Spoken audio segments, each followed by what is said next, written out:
Hi friends, welcome back to my YouTube channel. ಎಲ್ಲರೂ ಹೇಗಿದ್ದಾರೆ friends? ನಾನು ಮಧ್ಯಾಹ್ನ ಲಂಚಿಗೆ ಪುದೀನ ತಂಬಳಿ ಮಾಡ್ತಾಯಿದ್ದೇನೆ. ನೋಡಿ, ಇದು ಪುದೀನ ಒಂದು ಕಟ್ಟು ಅಷ್ಟು ಪುದೀನ ತೊಗೊಂಡಿದ್ದೇನೆ. 2 ಕಟ್ಟು ತಂದಿದ್ದೆ, ಅದರಲ್ಲಿ ಒಂದು ಕಟ್ಟು ನಾನು ಚಟ್ನಿ ಮಾಡಿದ್ದೇನೆ. ಇದೊಂದು ತಂಬಳಿ, ಸುಮಾರು ತಂಬಳಿ ಮಾಡಿದ್ದೇನೆ. ಇವತ್ತು ನಾನು ಪುದೀನ ತಂಬಳಿ ಮಾಡ್ತಾಯಿದ್ದೇನೆ. ಇದು ತುಂಬ ಒಳ್ಳೆಯದು, ಬೇಸಿಗೆ ಅಲ್ವಾ ಇವಾಗ, ತುಂಬ ತಂಪು ಪುದೀನ ನಮ್ಮ ಆರೋಗ್ಯಕ್ಕೆ. ಅದರಿಂದ ಮತ್ತು ವಿಟಮಿನ್ ಸಿ ಕೂಡ ತುಂಬ ಇರುತ್ತೆ, ಫೈಬರ್ ಕೂಡ ಜಾಸ್ತಿ ಇರುತ್ತೆ ಪುದೀನದಲ್ಲಿ. ಅದರಿಂದ ಇವತ್ತು ಅದನ್ನು ತಂಬಳಿ ಮಾಡೋಣ ಅಂತ. ಈ ಸೆಕೆಗೆಲ್ಲ ಊಟ ಮಾಡಲಿಕ್ಕೆ ತುಂಬ ಚೆನ್ನಾಗಿರುತ್ತೆ. ಇಲ್ಲಾಂದರೆ ಆಹಾರನೇ ನಮಗೆ ರುಚಿ ಆಗಲ್ಲ. ಇವಾಗ ಬರೀ ನೀರು ಕುಡಿಬೇಕು ಅಂತ ಅನ್ನಿಸುತ್ತೆ. ಆ ಟೈಮಲ್ಲೆಲ್ಲ ಈ ರೀತಿ ತಂಬಳಿ ಚಟ್ನಿ ಎಲ್ಲ ಮಾಡ್ಕೊಂಡು ತಿಂದರೆ ತುಂಬ ಚೆನ್ನಾಗಿರುತ್ತೆ. ಅದಕ್ಕೇನೆಲ್ಲ ಬೇಕು ಅಂದರೆ ನೋಡಿ, 1 ಕಟ್ಟಷ್ಟು ಪುದೀನ ತೊಗೊಂಡಿದ್ದೇನೆ. ಇದು ಮತ್ತು ಒಂದು ಸ್ವಲ್ಪ ಇದಕ್ಕೆ ಮೊಸರು ಬೇಕು. ಗಟ್ಟಿ ಮೊಸರು ಆದರೂ ಪರವಾಗಿಲ್ಲ, ಮಜ್ಜಿಗೆ ಆದರೂ ಪರವಾಗಿಲ್ಲ.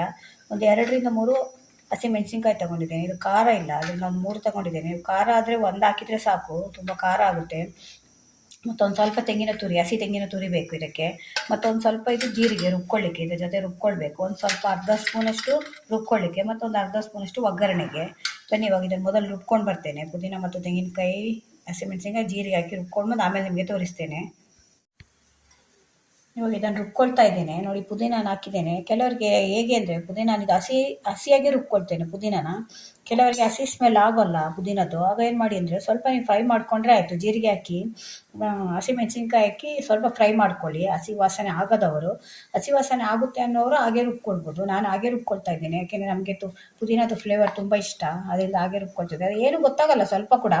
ಆದರೆ ಒಂದು ಸ್ವಲ್ಪ ನೀವು ಒಂದು 2 ನಿಮಿಷ ಫ್ರೈ ಮಾಡಿಕೊಂಡ್ರೆ ಆಯಿತು. ಅದ್ರದ್ದೊಂದು ಸ್ಮೆಲ್ ಸ್ವಲ್ಪ ಕಡಿಮೆ ಆಗುತ್ತೆ.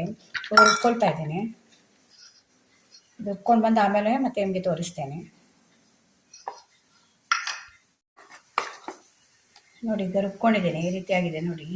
ಇಷ್ಟು ಸಣ್ಣ ರುಬ್ಕೊಳ್ಬೇಕು, ಯಾಕೆಂದರೆ ಇದು ತಂಬಳಿ ಅಲ್ಲ, ಅದರಿಂದ. ಇವಾಗ ಇದಕ್ಕೊಂದು ಅರ್ಧ ಸ್ಪೂನಷ್ಟು ಉಪ್ಪು ಹಾಕ್ತಾ ಇದ್ದೇನೆ.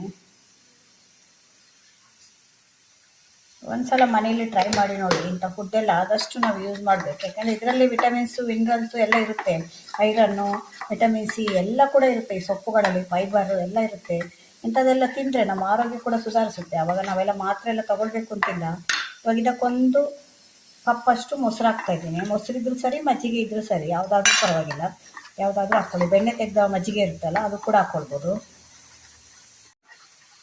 ಇನ್ನೂ ಒಂದು ಸ್ವಲ್ಪ ಮೊಸರು ಹಿಡಿಯುತ್ತೆ ಅದಕ್ಕೆ. ತಂಬಳಿ ಆದ್ದರಿಂದ ಕೆಲವರು ಗಟ್ಟಿ ಮಾಡ್ಕೊಳ್ತಾರೆ, ಆದರೆ ನಾನು ಸ್ವಲ್ಪ ನೀರಾಗಿ ಮಾಡ್ತೇನೆ ತಂಬಳಿನ.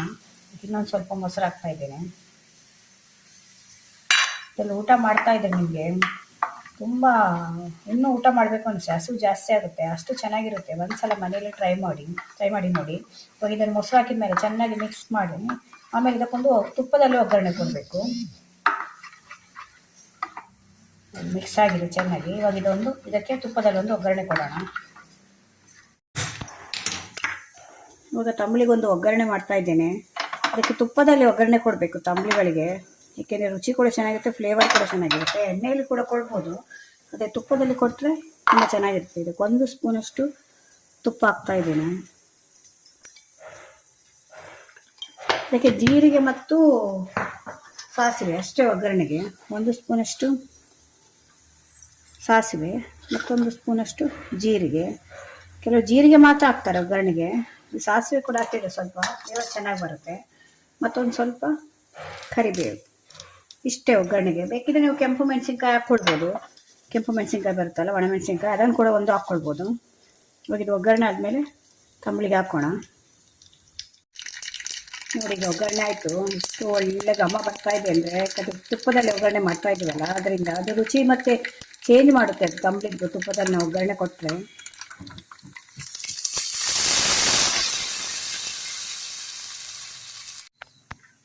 ನೋಡಿ ಫ್ರೆಂಡ್ಸ್, ರುಚಿಕರವಾದ ಆರೋಗ್ಯಕರವಾದ ಪುದೀನ ತಂಬಳಿ ರೆಡಿಯಾಗಿದೆ. ನೋಡಿ ಹೇಗೆ ಕಾಣ್ತಾ ಇದೆ ಅಂತ. ನೋಡಿದ್ರೇ ಊಟ ಮಾಡಬೇಕು ಅನಿಸುತ್ತೆ, ಅಷ್ಟು ಚೆನ್ನಾಗಿರುತ್ತೆ. ಒಂದ್ಸಲ ಮನೆಯಲ್ಲಿ ಟ್ರೈ ಮಾಡಿ. ತುಂಬ ಒಳ್ಳೆಯದು ಕೂಡ ಪುದೀನ ಸೊಪ್ಪು, ನಮಗೆ ತುಂಬ ಒಳ್ಳೆಯದು. ಆದಷ್ಟು ನಾವು ಪುದೀನ ಸೊಪ್ಪುಗಳನ್ನೇ ಜಾಸ್ತಿ ಯೂಸ್ ಮಾಡಬೇಕು, ಏಕೆಂದರೆ ಅದರಲ್ಲಿ ತುಂಬ ಪ್ರೋಟೀನ್ ಇರುತ್ತೆ. ಅದರಿಂದ ನೀವು ಡಯಟ್ ಮಾಡೋರೆಲ್ಲ ಆದಷ್ಟು ಸೊಪ್ಪುಗಳನ್ನು ಯೂಸ್ ಮಾಡಿದರೆ ನಿಮಗೆ ಪ್ರೋಟೀನು, ವಿಟಮಿನ್ಸು ಎಲ್ಲ ಸಿಗುತ್ತೆ ಅದರಲ್ಲೇ. ಅದನ್ನು ಒಂದ್ಸಲ ಮನೆಯಲ್ಲಿ ಟ್ರೈ ಮಾಡಿ ನೋಡಿ. ಹೇಗಿತ್ತು ಅಂತ ನನಗೆ ಕಮೆಂಟಲ್ಲಿ ಹೇಳಿ. ವಿಡಿಯೋ ನಿಮ್ಗೆ ಇಷ್ಟ ಆದರೆ ನನ್ನ ಚಾನಲ್ನ ಸಬ್ಸ್ಕ್ರೈಬ್ ಮಾಡ್ಕೊಂಡು ನೋಡಿ. ಇದೇ ಥರ ಹೊಸ ವಿಡಿಯೋ ತೊಗೊಂಡು ಮತ್ತೆ ಬರ್ತೇನೆ. Bye friends.